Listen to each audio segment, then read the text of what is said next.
bienvenidos una vez más a este espacio creado para abordar temas de salud y bienestar en general. El día de hoy tengo dos invitados especiales, son dos expertos, uno es paramédico y otro es emergenciólogo, pero voy a dejar que ellos mismos se presenten. Doctor, bienvenido, y Alexander, bienvenido. Muchas gracias, Mary, por el espacio, por tenernos acá. Agradecer a HP la posibilidad también y sobre todo también el momento de poder compartir con alguien con tanta experiencia como Alex en el tema de atención prehospitalaria. Mi nombre es Enrique Wagner, yo soy médico emergencista con más de 14 años de experiencia, tanto en la parte prehospitalaria como en la parte hospitalaria en sí. Hoy espero poder aportar con algunos conceptos, algunas ideas de lo que tenemos preparado en este podcast. Pero claro. Muchas gracias, Mary, por la invitación. Gracias, HP, por poder presentar hoy día un poco del tema prehospitalario, que es un tema muy importante para el país, para distintos países de América Latina. Yo soy paramédico, estudié en Alemania. Es una formación que en América Latina no es conocida de una forma tan como se suele usar en Estados Unidos o en Europa. Más tarde vamos a conversar un poquito más de eso. Y en mi caso, trabajé en África como paramédico en helicópteros de emergencia y luego tuve la oportunidad de trabajar también en Alemania y Suiza. Gracias nuevamente por este espacio y espero poder compartir un poco las experiencias que hemos tenido en estos tiempos. Wow, seguramente de aquí vamos a aprender muchísimo. Pero antes de comenzar, ¿ustedes se conocían antes? Hemos compartido en algunos eventos, en el primer evento de presentación de Corpus, compartimos con Alex algo y estuvimos compartiendo algunas capacitaciones de algunos equipamientos que adquirimos recientemente en la clínica, también de la mano de Corpus, de la expertise de Alex, para ver cuál puede ser la mejor forma de utilizar estos equipos. Y sáquenme de duda, paramédico, ¿no? Y emergenciólogo, ¿se pueden llegar a unir en alguna parte del área, digamos? Sin duda que sí. No solamente se puede, sino que deberían unirse en la parte de atención prehospitalaria. Si uno mira en otras partes del mundo, un equipo de atención prehospitalaria está formado por un paramédico que tiene un alto nivel de capacitación, que Alex nos puede contar mejor después. Ambos van de la mano. Y generalmente un médico que lo acompaña. Okay. Si no hay un médico que lo acompaña en la parte prehospitalaria, entonces se vuelve a encontrar el paramédico nuevamente al momento de entregar ese paciente en la emergencia con el médico emergencista que está de turno. Y entonces aquí, siempre se está interactuando. Que lo interrumpa. Y aquí en Santa Cruz se suelen trabajar juntos también, porque tengo entendido por lo que me comenta en otros países como que sí, ¿no? Pero sí. Aquí en Santa Cruz también es así. Como comenta Enrique, básicamente la diferencia que hay con otros países que ya tienen implementadas las carreras educativas de paramédico, ellos aprenden ciertas técnicas de atención prehospitalaria, la cual es supervisada por un director médico. Entonces el director médico les da ciertas capacidades y competencias a los paramédicos para que en la calle estabilicen al paciente y lo puedan llevar a un hospital sin riesgo de perder la vida. Es ahí donde el emergenciólogo lo recibe y continúa ese tratamiento avanzado que necesita el paciente. Bueno, entonces continuando, y creo que esta es una pregunta que le puedo hacer a los dos, a ver si tienen como que el mismo concepto, porque hay, bueno, como es paramédico y usted es médico, hay conceptos distintos, lo manejan distinto, pero parece igual. A ver, vamos a ver. ¿Qué se le considera como una emergencia médica? Una emergencia médica es cualquier situación de salud que va a poner en peligro inmediato la vida del paciente. Entonces pueden ser desde emergencias cardiológicas, desde emergencias circulatorias por una pérdida de sangre, emergencias neurológicas, y hay una amplia gama, pero cualquier patología que ponga en riesgo inmediato la vida del paciente es una emergencia. Bueno, en este caso la urgencia vendría a ser una situación en la cual el paciente, por ejemplo, no sé, sufre una fractura de dedo, es algo muy doloroso, una fractura de brazo, muy doloroso, pero no es en riesgo su vida. Okay. Entonces ahí toca la aplicación de medicamentos para el dolor, inmovilización y estabilización de la fractura. Los paramédicos entonces son más de urgencia, se podría decir. De ambos. La idea es que en la calle se pueden presentar, en la calle le decimos al sector prehospitalario. El sector prehospitalario o la calle se presentan tanto urgencias como emergencias. Entonces el paramédico, con la supervisión de la dirección médica, estabiliza al paciente según las competencias, es decir, según la educación que haya recibido. ¿Cuáles serían las emergencias más comunes que usted ve en su día a día? Cuando estamos hablando de una sala de emergencia, no del hospitalario, las emergencias más frecuentes que uno ve generalmente vienen o por arritmias cardíacas, o por problemas neurológicos, o por problemas circulatorios. Son las 3 causas más frecuentes. Ahora, me parece muy interesante lo que decía Alex. Hay que diferenciar un poco lo que es la emergencia de lo que es la urgencia, porque la urgencia también termina en una sala de emergencia. Y en realidad, si uno va a un conteo de casuística, es mucho más frecuente la atención de urgencia que la atención de emergencia en sí. Porque hay más pacientes que tienen dolor, hay más pacientes que tienen otras patologías que no comprometen inmediatamente la vida, pero que igual necesitan una resolución. Entonces, esos pacientes son urgencias. Entonces, la gama es amplia. En emergencia generalmente son las que te nombré anteriormente, y en urgencia se atiende de todo. En urgencia se atiende mucho las patologías de la época, por ejemplo, cuando estaba el COVID de moda, eso se atiende en urgencia. Influencias, enfermedades del tracto intestinal, pacientes que vienen con dolores de cabeza, dolores de tórax, dolores de abdomen, pacientes que tienen algún tipo de lesión como una fractura, que no es una emergencia, pero sí es una urgencia. Entonces, la gama puede ser muy amplia. Okay. Voy a contarles una anécdota y ustedes me pueden ir respondiendo en estos problemas técnicos que suelen suceder en el día a día. Tengo un docente que nos comentó que sufrió un paro cardíaco, ¿ya? Y que llamaron a una ambulancia y que la ambulancia llegó y efectivamente no tenía un electro. Entonces él, como ya se sentía mal y ya sentía que estaba más para allá que para acá, porque eso no comentaba, yo ya me estaba yendo y cuando me entero que la ambulancia no tenía un electro, ya ahí fue donde no me acuerdo absolutamente de nada. Entonces, uno, ¿cómo identificar en ese momento, cómo saber cuándo es que está sufriendo, digamos, un paro o un infarto? Y cómo uno puede saber a qué ambulancia llamar. No sé si en estos temas ustedes pueden dar su opinión, porque digamos, uno como paciente, digamos que no sea el caso de un médico, de una persona común y corriente que esté fuera del área de medicina o del área de la salud. ¿Cómo saber si la ambulancia tiene todo el equipamiento para poder asistir? Alex. Bueno, es una pregunta bastante interesante porque marca un poco la realidad que se vive en Bolivia y en América Latina. Es de que las personas cuando ocurre una emergencia en su familia o presencian algo en la calle, lo que suelen hacer es como tratar de darle aire, los primeros auxilios, lo que hayan visto o hayan aprendido. Y a veces en los sistemas de salud, la ambulancia demora en llegar. No es que llega, de repente en Europa dicen, todos están garantizados de recibir una ambulancia en 15, 20 minutos. En cambio, si a alguien le ocurre una emergencia fuera de Santa Cruz, quizás lleguen más de 1 hora, más de 2 horas, o quizás no llegue porque no tienen gasolina, no tienen personal, la ambulancia no tuvo mantenimiento. Entonces es una situación complicada. ¿Cómo puede saber la población si una ambulancia está bien equipada? Es difícil que ellos lo sepan porque simplemente en una emergencia ellos se enfocan en querer ayudar a su ser querido y esperan de que el Estado se haya preocupado de equipar esas ambulancias, de brindar no solo un desfibrilador o un electrocardiograma. Hoy en día los desfibriladores ya traen un electrocardiograma integrado, pero no solo eso, sino la capacitación del personal. El Estado debería tomar acción en capacitar, en dar herramientas al sector prehospitalario porque son los primeros que estabilizan. Y si no hay buen equipamiento, buen entrenamiento. Bueno, entonces, fallas técnicas siempre van a haber, entonces la pregunta viene enfocada a su área. ¿Qué debe saber la población en general cuando se encuentra en una emergencia como esta? Es decir,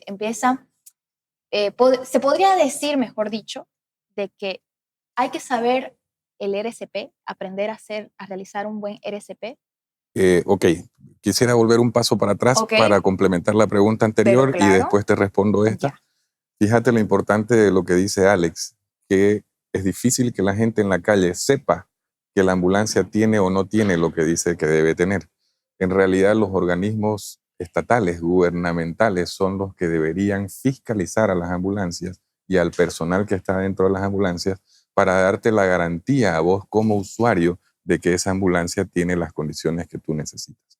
Lo cual todavía en Bolivia no estaba sucediendo de la forma que debía suceder y recién, no sé si recuerdas, hace un par de meses atrás, se comenzó a querer arreglar esto, pero todavía nos queda un mecanismo largo que recorrer para poder darle esa garantía a la gente. Entonces, si quieren una ambulancia completa, traten de llamar ambulancias que sean empresas certificadas. No voy a dar nombres porque no quiero hacer publicidad para nadie, pero sí hay 2 empresas que están bien certificadas en el medio y que van a tener todas las condiciones. La pregunta que hacías respecto de qué hacer en el caso de una emergencia y si sería importante o no hacer el RCP es una excelente pregunta, y fíjate que se ha demostrado en el mundo que iniciar tempranamente el RCP en un paciente salva más vidas.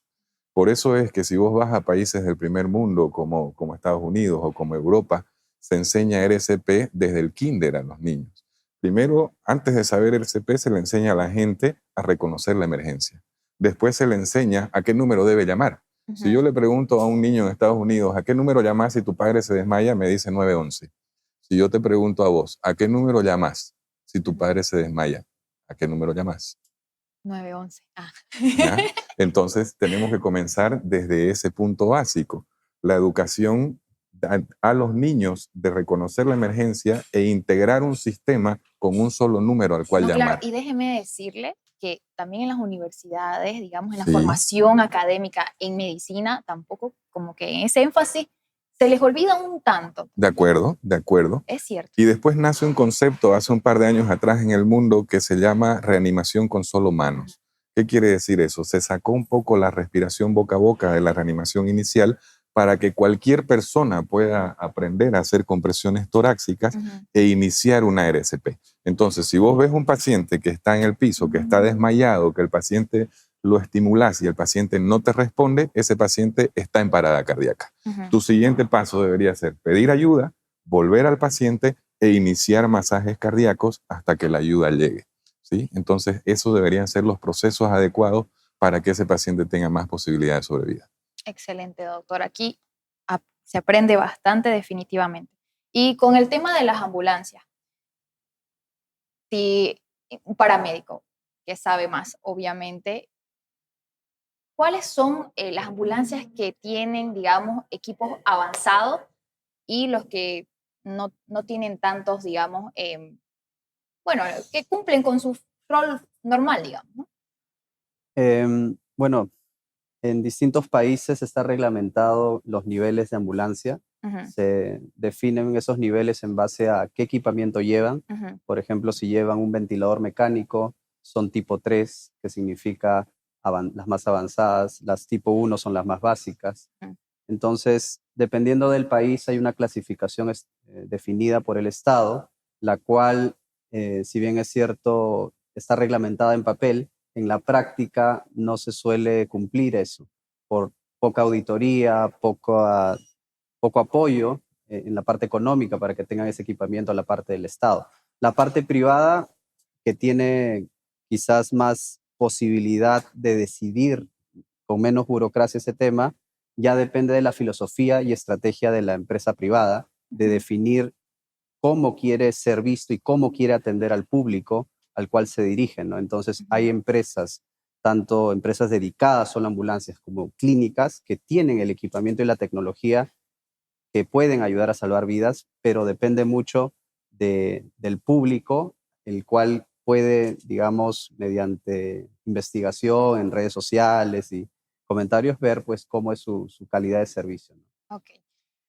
Bueno, voy a aprovechar este momento para que nos puedan enseñar cómo hacer un soporte vital, una RCP, en momentos de emergencia en caso de que no llegue una ambulancia a tiempo. Ok, ¿tenés un muñeco? No tengo un muñeco. sé, sé que sí o sí se debe utilizar un muñeco, pero bueno, ahí para que nos puedan entender así sin un muñeco, Perfecto, así perfecto, se puede, excelente. ¿no? ¿O qué dices? Alex, ¿Sí? ¿a vos o yo? ¿Los dos? Los dos. Sí, así Ok. como lo explicamos, si quieres yo empiezo. Lo primero es como si tú detectas una emergencia, Ujú. como una persona común y corriente que somos todos, em, lo primero que debes hacer es, Un paciente está en la calle, sí, tirado. ver a la persona y primero fijarte en tu seguridad. Ok. Porque Primero la seguridad. puede ser, y tu seguridad primero que todo, porque si estás, no sé, en la calle, pasa un atropello y quieres acercarte, pero es una autopista que pasan carros a toda velocidad, primero fíjate en tu seguridad. Si estás tú seguro, luego te fijas en la seguridad del paciente que quieres ayudar. Es decir, si el carro se está por prender en fuego, lo primero no es como que chequear si respira o no respira, sino sacarlo de la zona de peligro. Ok. Entonces, eso sería lo primero, la seguridad. ¿Cuál sería lo segundo? Lo segundo ya es evaluar directamente al paciente. Y lo Ya. primero que uno evalúa en el paciente, uno se acerca al paciente, hace algunas maniobras de inmovilización, porque estamos hablando de un paciente de un posible traumatismo en este caso, y a medida que lo inmoviliza, uno lo primero que hace es hablar con el paciente. Y al hablar con el paciente uno ve las respuestas. Si yo hablo y te digo, hola Mary, soy el doctor Wagner, vengo a atenderte, has tenido un accidente. Y Mary me dice, ok doctor, me duele el pecho. Ya yo sé que Mary tan grave no está. Ok. ¿Por qué no está tan grave? Porque tiene aire, porque tiene suficiente sangre en el cerebro para responderme de forma coherente y porque puede emitir palabras. Entonces, con que solamente la paciente me responda verbalmente, yo ya hice una evaluación rápida de la vía aérea, de la capacidad de respirar y de la circulación de ese paciente. Si el paciente no me responde porque está inconsciente, entonces yo voy a hacer algunas maniobras para estimularlo. Si sigue sin responder, entonces ya yo voy a comenzar lo que sería una RCP en ese paciente. Ujú. ¿Cuál es la norma? Paciente que no responde y no respira o no responde y no respira adecuadamente es un paciente que está en parada cardíaca. Ok. Y lo indicado es comenzar los masajes cardíacos. ¿Cómo se hacen los masajes cardíacos para alguien que no sabe hacerlo? Se saca la ropa del paciente, ¿no es cierto? Se pone una mano sobre otra mano, se busca el centro del pecho del paciente, se apoya las manos con los codos estirados sobre el centro del pecho del paciente y se comienza a masajear. ¿Con qué profundidad debo hacer esos masajes? Mínimamente para un paciente adulto, 5 centímetros. ¿Con qué velocidad debo hacer esos masajes? Mínimamente 100 compresiones por minuto, mínimamente. Entonces, si nosotros consiguiéramos reconocer la emergencia, asegurar la escena, iniciar los masajes lo más pronto posible, ese paciente tiene más posibilidades. Ok. Y con eso ya el paciente estaría, digamos, atendido en un nivel bastante profesional y que puede salvar la vida y marcar la diferencia, porque esas compresiones torácicas generan un flujo de sangre y sangre es oxígeno, es lo mismo, y ese oxígeno llega al cerebro y salva la vida del paciente. Entonces, ¿qué pasa si tengo duda de hacer RCP? Si la hago o no la hago, en la duda lo hago el RCP, no le va a pasar nada al paciente si es que no era necesario, pero sí le va a pasar algo si es que sí fue necesario y en la duda no lo hice. Ok. Entonces, mejor es hacerlo. Y la respiración boca a boca, como dijo Enrique, no es necesaria hoy en día. Si es que por temas de que no quiero hacerlo, porque no quiero entrar en contacto con los fluidos o la saliva del Ujú. paciente, simplemente presiono el tórax y ya está. Una cosita que me olvidaba es, una vez que aseguro la escena y me aseguro a mí, aseguro al paciente, llamar una vez que ya vi que el paciente está inconsciente de repente, ¿no? Llamar a los servicios de emergencia, ya sea los bomberos o la ambulancia o la clínica que estoy afiliado, llamar por teléfono, esos números los tengo que tener en una tarjetita, si es que no me lo sé de memoria en mi billetera, y Ujú. llamar. Entonces, eso es como los pasos que hay que seguir. Y es cierto que ya no se puede dar respiración boca a boca después de lo que pasó con el COVID-19. Eh, no es así. Hoy en día está, digamos, el COVID bastante controlado Ujú. por las vacunas, pero si uno no quiere realizar la respiración boca a boca, no lo hace y simplemente se enfoca en la compresión torácica que genera el flujo de sangre al cerebro y a los órganos más importantes del cuerpo. Pero si lo haces, es mejor. Mejor boca a boca con RCP. Y Sería en un adulto Que 30 compresiones, 2 respiraciones, y un niño 15 compresiones y 2 ventilaciones. que me corrija Alex si estoy errado en el concepto, pero hasta donde yo recuerdo, las respiraciones boca a boca se sacaron de los algoritmos de pacientes o reanimadores Lego, decimos nosotros en la medicina, no por un tema infectocontagioso, no porque el paciente se fuera a contagiar de algo al momento de dar la respiración, sino que requiere una técnica un poco más entrenada para poder hacerla. Y entonces dejar de hacer masaje para ir a hacer una maniobra que la gente generalmente no la sabe hacer correctamente, se vio que no era tan beneficioso y se decidió retirar la maniobra y ir solamente con compresiones. ¿Eso tiene que ver con que pueden lesionar el pulmón? No, tiene que ver con que hacían pausas demasiado grandes para poder dar la respiración y mientras estabas en esa pausa nadie hacía el masaje. Okay. Entonces se vio que era más importante el masaje para la circulación de esa sangre que tratar de dar una respiración que no sabes dar, capaz, porque no estás entrenado. Entonces se podría decir que hay que seguir con las compresiones hasta que llegue una Hasta ambulancia. que llegue la Sin ayuda. parar. Sin parar. Sin ¿Me parar. puede repetir cuántas compresiones? Sí. Un detalle antes de que se me Ok. olvide. Sin parar significa, hago el ritmo que comentaba Enrique, 30 compresiones, 2 ventilaciones en adulto, y ya no las ventilaciones, me corrijo porque tiene toda la razón. Hoy en día las personas LEGO significa los transeúntes de a pie, todas las personas que no son del sector salud, no tienen que hacer esas respiraciones porque es una técnica compleja. El sector salud sí lo hace. Entonces, esas compresiones se hacen hasta que llegue la ambulancia. Por eso, una vez que detecté que la persona está inconsciente, llamo a la ambulancia para que vaya viniendo mientras que estoy tratando de estabilizar y atender o dar los primeros auxilios al paciente. Entonces, en lo posible, tengo que iniciar yo los primeros auxilios y ver si hay gente alrededor, que suele haberla, decirle, oye, mira cómo estoy haciendo para que me ayudes a seguir presionando el pecho, porque a los 2 minutos me voy a cansar de hacer esas compresiones torácicas. Okay. Entonces es importante que si yo ya aprendí, le enseñe a la persona, la persona que está mirando ahí, oye, ayúdame, ven, arrodíllate acá al costado. Una vez que yo te diga, tú presiones, así como yo estoy haciendo, y va presionando. Entonces ya entre ellos se ayuda. Porque cansa demasiado esa técnica de presionar el pecho. No es algo que puedas hacer tanto tiempo. ¿Cuáles serían los desafíos a los que ustedes se enfrentan en el día a día? Empecemos por el doctor Wagner. Bueno, yo voy a hablar un poco más de la realidad local, digamos, que Ok. tenemos en Bolivia. El desafío que nosotros tenemos es presupuesto, por un lado. Muchas veces no se liberan los presupuestos para comprar los equipamientos adecuados. El otro desafío que tenemos es la formación del recurso humano, porque no se puede manejar un equipo sin un recurso humano capacitado para ello. Todo lo que te veníamos contando de la parte prehospitalaria no funciona si no hay un paramédico entrenado. Claro. Entonces, el recurso humano es otro desafío grande. Y finalmente, otro de los desafíos que podemos tener es al momento de atender ya a ese paciente, poder integrar a todas las áreas que nosotros necesitamos para poder resolver lo más pronto posible. ¿Qué quiere decir eso? Hoy no hacemos un manejo individual del paciente, hoy hacemos un manejo integrado. Si me van a llevar al paciente a mi emergencia, el paciente va a llegar, yo lo voy a estabilizar y voy a comenzar a hablar con la gente que me va a colaborar para seguir a ese paciente. Entonces, muchas veces cuesta integrar esas áreas, o porque el especialista que uno llama no tuvo el criterio de venir con la velocidad que uno quería, o porque el especialista está lejos, o porque no hay esa especialidad disponible en ese momento. Más que todo en la parte pública, porque en la parte privada finalmente uno termina echando mano de todos lados, pero en la parte pública a veces esto es mucho más difícil.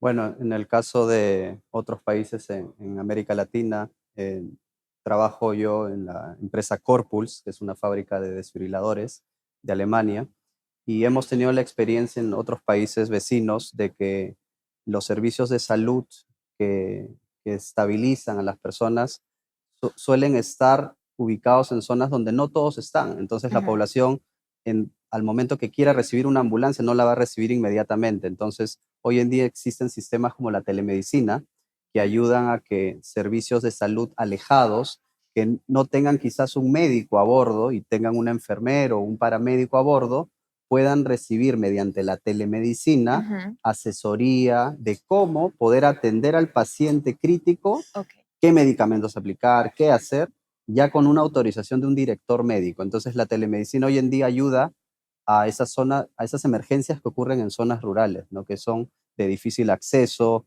que a veces necesitan de un especialista porque de repente no hay suficientes recursos para contratar al médico, o a veces a los médicos no les es tan atractivo quizás irse a una provincia tan alejada. Entonces, hay distintos factores que confluyen a esto, pero lo importante es que la telemedicina hoy en día es accesible, es económica y los gobiernos regionales, los alcaldes, deben apoyar a sus hospitales a adquirir estos sistemas que son muy asequibles. ¿Y qué es la telemedicina y cómo se aplica en emergencia? Buena pregunta. La telemedicina no es más que atender de forma remota a través de una pantalla. Entonces, te permite la posibilidad de acceder a ese especialista que por ahí está sentado en otra ciudad o en otra parte del mundo, por decirte, Ujú. y que tiene que ver al paciente en este momento. Te pongo un ejemplo. Nosotros dentro del centro donde hoy estoy trabajando, tenemos un médico especialista neurólogo que trabaja de forma remota con telemedicina en Estados Unidos. ¿Qué es lo que hace él? Llega el paciente al servicio de emergencia de Estados Unidos con una sospecha de una embolia aguda Ujú. y lo llaman a él. Él está acá en Bolivia, sentado en un cuarto con 6 pantallas enormes, ¿sí? Y a través de los residentes que están allá en Estados Unidos, le comienzan a relatar el caso clínico y le comienzan a presentar los estudios complementarios. Él evalúa toda esa información que recibió de forma remota y toma las decisiones de qué es lo que va a hacer con el paciente.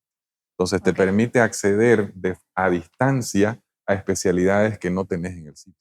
ok. Esa es la ventaja y te permite acceder de forma inmediata. Yo me imagino de que cuando me toque mi internado y me voy a hacer mi provincia y no tenga, bueno, mucha accesibilidad, digamos, ¿no? Porque en las provincias hay, la verdad, que poca accesibilidad a muchas cosas. Entonces, estaría correcto de que se implantase la telemedicina estando, digamos, en provincia. Es decir, yo necesito ayuda. Sin duda, y ¿Y, hoy lo haces de cómo forma sería la empírica. telemedicina? ¿Agarrar mi pantalla y hacer una videollamada? ¿O es que el hospital tiene que estar preparado también en cuanto a tecnología para poder hacer Lo, este tipo lo podés de hacer de diferentes proyecto, digamos? formas. Lo ideal es que haya una estructura organizada adentro del hospital con alguna Ujú. plataforma Ok. que te permita hacer esa integración. Pero finalmente hoy la tecnología te permite de todo. Ujú. Muchas veces solucionamos las cosas por una videollamada de WhatsApp, ¿cierto? Hacemos la discusión directa del caso, le presento los laboratorios y se toma la decisión.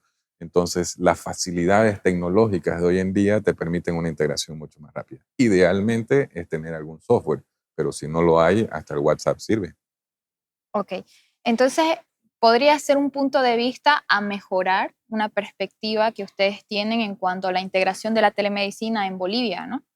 Sí, Es una justo, necesidad, básicamente. sí, justo te quería comentar que en un proyecto con el gobierno de Alemania y la Universidad Gabriel Moreno aquí en Bolivia, se ha hecho un proyecto que se llama ISAR. Este proyecto trata de implementar un sistema educativo, de formar paramédicos y de formar médicos que conozcan mejor la medicina prehospitalaria.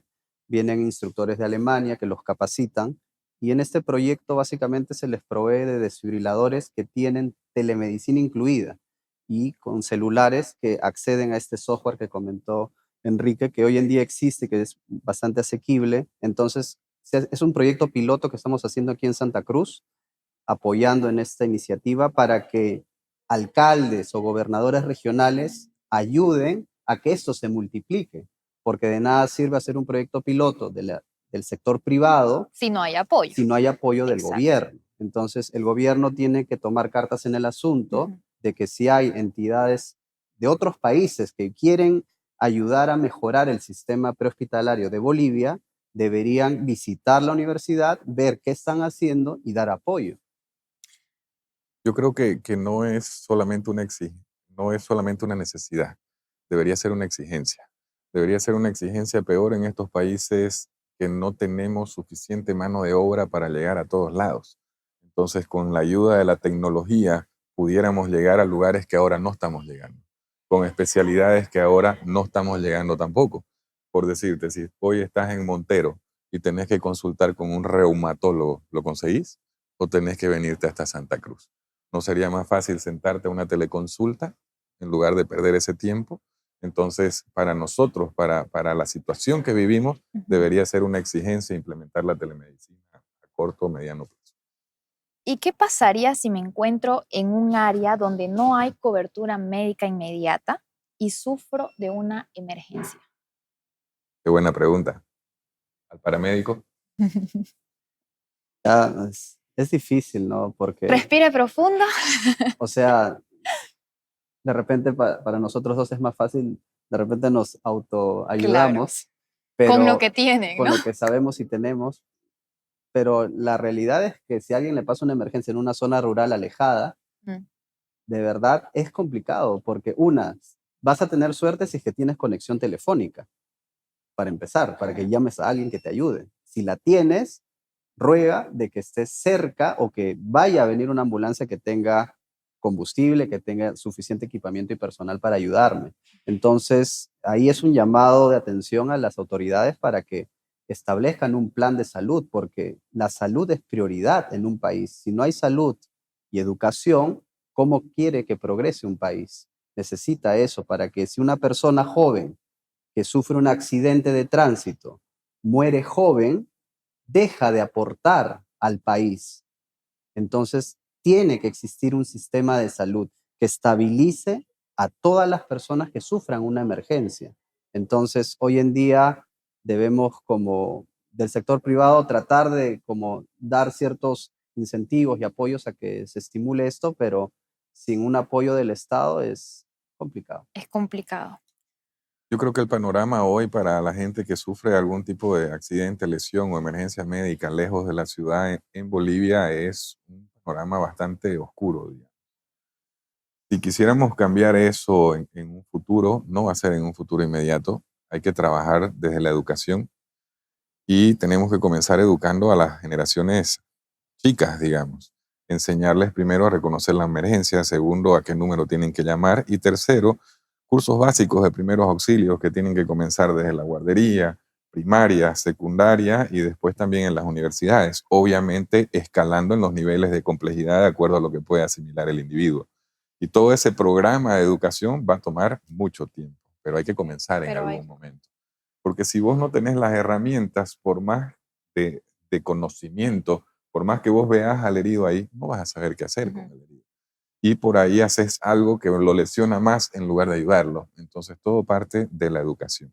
Sin duda que con educación y sin recursos también es complicado, pero por lo menos con algo de educación ya uno sabe cómo comenzar y gestionar los recursos que vayan de la mano de esa educación en el futuro. Esa educación que menciona Enrique es súper importante desde una edad temprana porque, por ejemplo, hoy en día en otros países, no sé si aquí en Bolivia, pero yo he visto de que cuando ocurre una emergencia, suelen llamar las personas de la policía a clínicas o a hospitales que tienen convenios y mediante corrupción reciben dinero para que manden en la tolva de una camioneta al paciente y lo lleven corriendo para recibir algo de dinero. Entonces, no, si la población conoce que hay que estabilizar a un paciente y no cargarlo como un costal de verduras, sino llevarlo adecuadamente, inmovilizarlo adecuadamente, entonces no se va a dejar sorprender por este tipo de acciones en distintas situaciones que se puedan presentar, ¿no? claro. ¿De acuerdo? Yo siento que los médicos somos los primeros en ver cuáles son los problemas socioculturales en nuestro país, o sea, más que todo en Bolivia, ¿no? Es como cada que ves a un paciente, cómo se manejan los problemas, cómo es que acude al paciente, con qué grado, digamos, de instrucción llega. Entonces los médicos están bien actualizados, ¿no? En esa parte y también es lo que veo en usted y lo que escucho también. Ahora, para terminar esta entrevista y justamente lo que decía, para educar también de que desde chiquitos uno debe reconocer cuál es la diferencia entre emergencia y urgencia, ¿nos podría en breve explicar cuál es la diferencia entre una emergencia y una urgencia? De acuerdo. Una emergencia va a ser cualquier patología que ponga en vida o en riesgo inmediata la vida del paciente. Te pongo un ejemplo. Una hemorragia con un sangrado masivo, que ese paciente pierde mucha sangre, más de 2 litros, Eso es una emergencia, porque el paciente va a hacer un shock hipovolémico y se va a morir si yo no hago las intervenciones adecuadas. Un golpe en la cabeza con pérdida de conciencia, eso es una emergencia.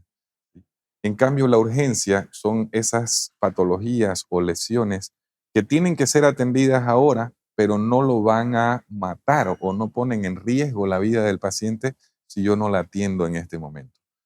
Pero que puede cambiar porque yo no la atendí ahora y convertirse en una emergencia después, sí, sin duda. Por eso tengo que atenderla. Te voy a poner un ejemplo, un dolor abdominal. Entonces viene un paciente con un dolor abdominal, eso no es una emergencia porque el paciente no se va a morir, pero si yo no lo diagnostico y por ahí era un embarazo ectópico roto, va a ser una exsanguinación por ese embarazo ectópico roto, se va a convertir en una emergencia y el paciente va a terminar en un quirófano operado o en una parada cardíaca por un shock hipovolémico si yo no lo atendí. Entonces va a depender la emergencia la que pone en riesgo la vida. La urgencia, lo que tengo que atender, pero no pone en riesgo inmediato la vida del paciente. Excelente, doctor. Alexander, ¿alguna anécdota que nos quiera compartir, ya sea en Bolivia o en Alemania, que hayas vivido y que te haya marcado de por vida?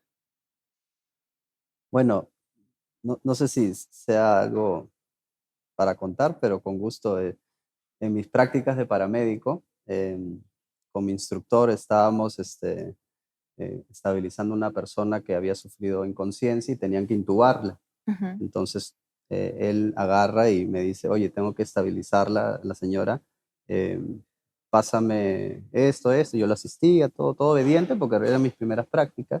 Y de repente él agarra y me dice, ya ven, coge esto. Y me pasa así su mano, no sé qué me iba a dar. Ujú. Recibo y era una dentadura. Entonces yo no sabía qué hacer con eso, entonces agarré y me dirigí pues a la ambulancia, lo dejé ahí guardadito en una bolsita y ya está. Le dio escalofrío. Llegamos al hospital, entregamos a la paciente, estabilizada, gracias a Dios, y luego de eso me llaman por teléfono y me dice, ¿y los dientes? Nadie sabe dónde quedó la dentadura. Y Se luego como perdió. loco buscando los dientes, ¿no? Entonces, Los eso fue. dientes son caros, ¿no? Y son caros. Son caros. Este es un podcast donde lo escuchan no solamente personas fuera del área de la salud, sino también estudiantes de medicina. Doctor, ¿algún consejo que les pueda dar a todos esos estudiantes de medicina que han empezado o que están terminando y entrando al internado? Sí, el primer consejo que les puedo dar es estudien. Ok, ¿Sí? estudien. Porque si nos vamos a quedar con la información que recibimos, pero no la leemos y no la confirmamos, podemos recibir información no adecuada. Okay. Entonces, estudien, lean. No importa dónde se formen, la formación es de cada uno y eso tiene que partir de ahí. Lo segundo es el tema de la vocación. Si tenés vocación para ser médico, seguramente te va a ir muy bien. Recordemos que no estamos aquí ni para hacer plata ni porque queremos un estatus. Estamos aquí porque queremos salvar la vida de la gente que nos necesita. Entonces, no perdamos ese foco, porque si perdemos ese foco, vamos a perder el lado humano de la atención y la parte empática hacia el paciente. Entonces, para mí esos son los dos consejos fundamentales. Muchísimas gracias, doctor. Muchísimas gracias, Alexander. Bueno, así terminamos este podcast, este episodio tan especial, 2 invitados. Y ya saben, síganos en todas nuestras redes sociales, en YouTube, en Insta y también estamos en TikTok. Y nos vemos hasta la próxima. Chao, chao. Chao. Chao.